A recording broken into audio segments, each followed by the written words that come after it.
અત્યારે પુરુષોત્તમ મહિનો અને થોડા દિવસોમાં શ્રાવણ મહિનો પણ આવશે, તો આપણે વિવિધ ફરાળી વાનગીઓ ખાતા જોઈએ છીએ અને બનાવતા હોઈએ છીએ.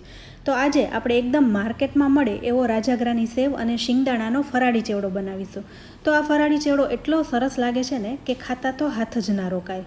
પણ આ ટેસ્ટી ચેવડો બનાવવા માટે લોટ બાંધવાની ખાસ રીત છે. આથી જો લોટ તમે સરખી રીતે બાંધશો ને તો જ ચેવડો એકદમ ક્રિસ્પી બનશે અને ચેવડામાં જરાય તેલ નહીં ભરાય. તો વિડીયોને 1 સેકન્ડ પણ સ્કીપ કર્યા વગર ધ્યાનથી જોજો, જેથી તમે પહેલીવાર બનાવો ને તો પણ આટલો જ સરસ બને અને લીધેલી સામગ્રીનો બગાડ ન થાય. હા, કદાચ તમને વિડીયો થોડો લાંબો લાગશે, પણ ઓછામાં ઓછો મેં એડિટ કરીને બધી ટિપ્સ સાથે દેખાડવાનો પ્રયત્ન કર્યો છે, જેથી તમે પહેલીવાર બનાવો ને તો બિલકુલ મુશ્કેલી ના આવે. તો ચાલો ફટાફટ ચેવડો બનાવવાનું શરૂ કરીએ. તો એના માટે મેં અહીં 1 કપ રાજગરાનો લોટ લીધો છે.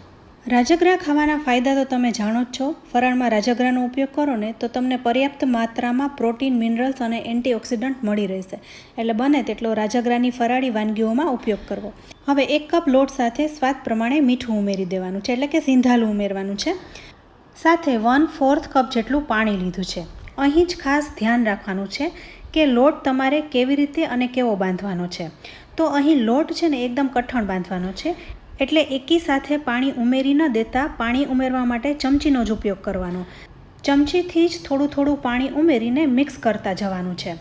લોટ બાંધવા માટે ચમચીનો જ ઉપયોગ કરવાનો, કારણ કે રાજગરાનો લોટ ચીકણો હોય છે તો હાથમાં વધારે ચોંટી જશે.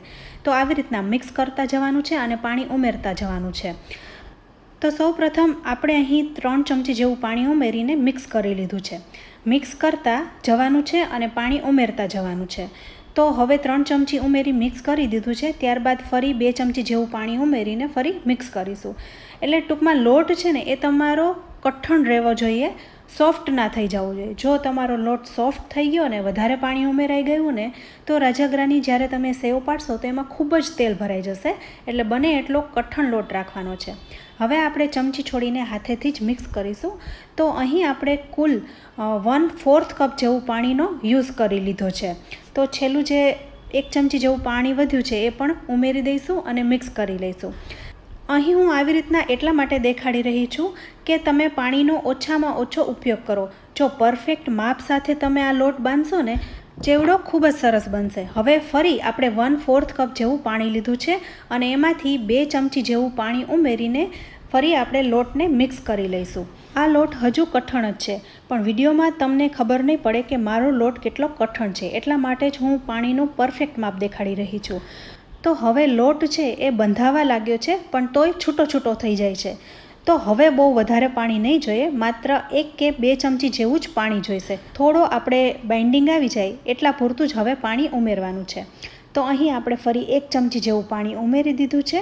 હા, કદાચ તમારે અહીં 1 કે 2 ચમચી જેવું પાણી જોઈએ તો ઉમેરી શકાય, કારણ કે 1 કે 2 ચમચી જેવો માપ આઘો પાછું થાય તો એમાં કંઈ વાંધો નથી. કારણ કે ડ્રાય એટમોસ્ફિયર હોય, ઘણા ત્યાં ભેજવાળું વાતાવરણ હોય તો એ પ્રમાણે લોટનું ટેક્સચર રહે છે. તો અહીં આપણે એકદમ સ્મૂથ પણ કઠણ લોટ બાંધી લીધો છે. હવે તમે જોઈ શકો છો લોટ છૂટો પડતો નથી, પરંતુ એકદમ કઠણ છે. તો લોટ બાંધવામાં આપણે 1/4 કપ ઉપર 1/8 કપ જેવું પાણી જોયું છે. તો આટલા જ ઓછા પાણીમાં એકદમ સરસ લોટ બંધાઈ ગયો છે. હવે મેં હાથ પણ ધોઈ લીધા છે અને તમે જોઈ શકો છો લોટ છે એ હાથમાં ચોંટતો નથી. તો ઢાંકી સાઈડમાં રાખી દઈશું અને હજુ આપણે આમાંથી સેવ પાડવાની છે. એ કેવી રીતે પાડવી, એમાં કઈ કઈ બાબતોનું ધ્યાન રાખવું એ વિડીયોમાં આગળ જણાવીશ. તો હવે ચેવડા માટે બીજી તૈયારી કરી લઈએ. તો એના માટે મેં શિંગદાણા, દ્રાક્ષ, કાજુ, લીલા મરચાં અને લીમડો લીધો છે. તો આ બધી જ વસ્તુને આપણે તળી લેવાની છે, પણ સેવ પાડીએ એ પહેલાં આ બધી વસ્તુ તળીને તૈયાર રાખવાની છે.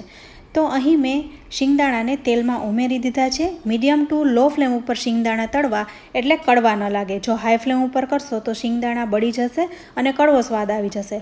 તો આ બાબત ખાસ ધ્યાનમાં રાખવી. ચેવડામાં શિંગદાણાનું કોઈ ચોક્કસ માપ નથી, તમને જેટલા ભાવે એટલા લઈ શકો છો. તો મેં અહીં અડધો કપ જેવા શિંગદાણા લીધા છે. શિંગદાણા તળાઈ ગયા છે તો સાથે કાજુને પણ લો ફ્લેમ ઉપર તળી લેવાના છે. તો લાઇટ ગુલાબી રંગના થઈ જાય તો આપણે તળીને બહાર કાઢી લઈશું. તો ચેવડો છે એમાં તમને મનગમતા કોઈ પણ ડ્રાય ફ્રૂટ્સ ઉમેરી શકો છો. મસાલો તમે તમારી પસંદગીનો કરી શકો છો. તો સાથે દ્રાક્ષ અને લીલા મરચાં, લીમડાને પણ આવી જ રીતના તળી લેવાના છે. દ્રાક્ષ જેવી તમે તેલમાં ઉમેરશો એટલે ફૂલીને દડા જેવી થઈ જશે અને ફૂલી જાય એટલે તરત જ આપણે તેલની બહાર કાઢી લઈશું. આપણે અહીં લીલા મરચાંનો ઉપયોગ કરીશું. તો જે લોકો લાલ મરચું નથી ખાતા એ લોકોએ લીલા મરચાંનો ઉપયોગ કરવો, અને જે લોકો લાલ મરચું ખાય છે તો એ લોકો લાલ મરચું પાવડરનો પણ ઉપયોગ કરી શકે છે. હવે મરચાં તળાઈ ગયા છે, એ ક્રિસ્પી થઈ જાય પછી તરત બહાર કાઢી લેવાના છે. સાથે લીમડો પણ તળી લઈશું. લીમડાને તળાતા માત્ર 1 જ મિનિટ થાય છે, તો ક્રિસ્પી થઈ જશે તરત જ, અને આપણે તરત જ બહાર કાઢી લઈશું. હવે બધી જ વસ્તુ તળીને તૈયાર થઈ ગઈ છે. તો હવે સેવ પાડવાની છે. તો એના માટે સંચો લેવાનો છે. તો સંચાની જે સેવની જાડી છે મીડિયમ કાણાવાળી, એનો આપણે ઉપયોગ કરવાનો છે. તો આ સંચામાં આપણે જાડીને ગોઠવી દઈશું અને લોટને પણ થોડો ઘણો કૂણવીને આમાં ગોઠવી દઈશું.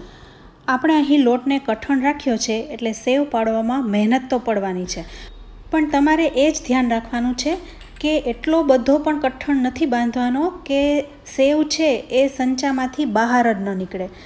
તો એવું લાગે તો તમે થોડો લોટ પહેલાં સંચામાં ગોઠવીને સેવ પાડવાનો પ્રયત્ન કરી જુઓ. પછી તમને એવું લાગે કે સેવ સંચામાંથી બહાર જ નથી નીકળી રહી, તો તમે ફરી 1 ચમચી જેવું પાણી ઉમેરીને લોટને મિક્સ કરી લો અને ફરી સંચામાં ગોઠવીને સેવ પાડવાનો પ્રયત્ન કરી જુઓ. તો આ બધી બાબતોનું તમારે ધ્યાન રાખવાનું છે. હવે મેં સંચામાંથી સેવ પાડવાની શરૂઆત કરી દીધી છે. તમે જોઈ રહ્યા છો કે મારે થોડો એફર્ટ લગાવવો પડે છે. ધીરે ધીરે સેવ છે એ બહાર નીકળી રહી છે અને પડી રહી છે. તો ગેસની ફ્લેમ અહીં મેં લો કરી દીધી છે, પણ તેલનું ટેમ્પરેચર અહીં હાઈ છે. તો ટેમ્પરેચર હાઈ છે તો શું થશે કે જ્યારે તમે સેવ પાડશો ત્યાં સુધીમાં નીચેની સાઈડથી એ બ્રાઉન કલરની થઈ જશે. તો જુઓ, સેવનું જે કલર છે એ એકસરખો ન આવ્યો, નીચેથી બ્રાઉન થઈ ગઈ અને સાઈડમાંથી એ લાઇટ કલરની રહી છે. એટલે જ્યારે તમે સેવ પાડો ત્યારે તેલનું ટેમ્પરેચર ખાસ ધ્યાન રાખવાનું, મીડિયમ જ હોવું જોઈએ. જો વધારે હશે તો સેવ છે એ બ્રાઉન થઈ જશે. હવે તેલનું ટેમ્પરેચર મીડિયમ છે, સાથે મેં ગેસની ફ્લેમ લો કરી નાખી છે. એ વાતનું ખાસ ધ્યાન રાખવાનું, જ્યારે તમે સેવ પાડો છો ત્યારે ગેસની ફ્લેમ લો રાખવાની, જેથી તમારા હાથમાં ગરમ ઝાડ ન લાગે. કારણ કે આ સેવ પાડતા વાર લાગે છે અને નાના નાના ગુછડા જ તૈયાર થાય છે. તો હવે આવી રીતના સેવ પાડીને તમારે તરત જ ફ્લિપ કરી લેવાની છે. તો જુઓ, અત્યારે તેલનું ટેમ્પરેચર બરોબર હતું એટલે સેવનો કલર પણ સરસ આવ્યો. તો આવી રીતે એક સંચામાંથી 5 થી 6 ગુચડા સેવના તૈયાર થશે. તો જોયું ને મિત્રો, લોટ કઠણ બાંધ્યો, આપણે આટલી મહેનત કરી, તો સેવમાં બિલકુલ તેલ નહીં ભરાય. તો આવી રીતના આપણે બધી સેવને તૈયાર કરી લેવાની છે. હા, અહીં વિડીયો થોડો લાંબો થાય છે, પણ હું હજી એક અગત્યની ટીપ છે એ તમારી સાથે શેર કરું છું. જ્યારે તમે સેવ પાડો ત્યારે તમારા હાથમાંથી સંચો છટકી ન જાય એનું ખાસ ધ્યાન રાખવાનું છે. અને મેં પહેલાં કીધું એમ, ગેસની ફ્લેમ જ્યારે તમે સેવ પાડો ત્યારે લો રાખવાની, એટલે હાથમાં ગરમ ઝાડ ન લાગે.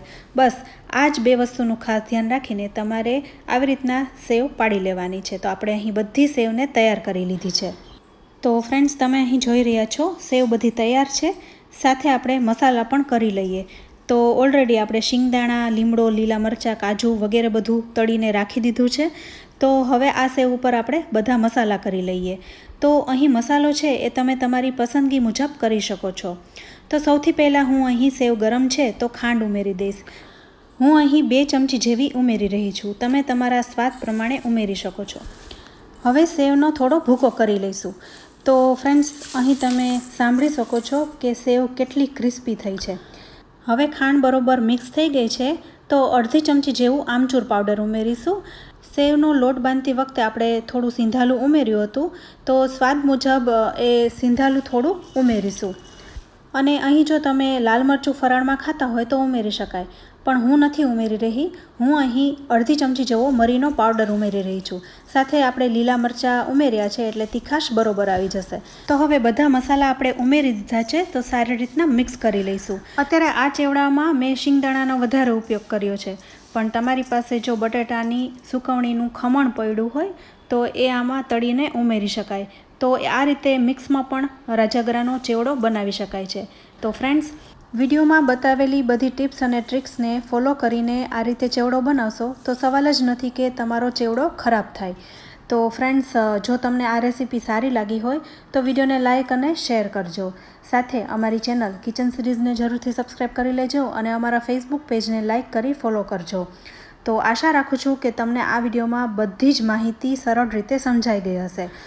તો ફરી મળીશું એક વધુ ફરાળી વાનગી સાથે. ત્યાં સુધી આવજો.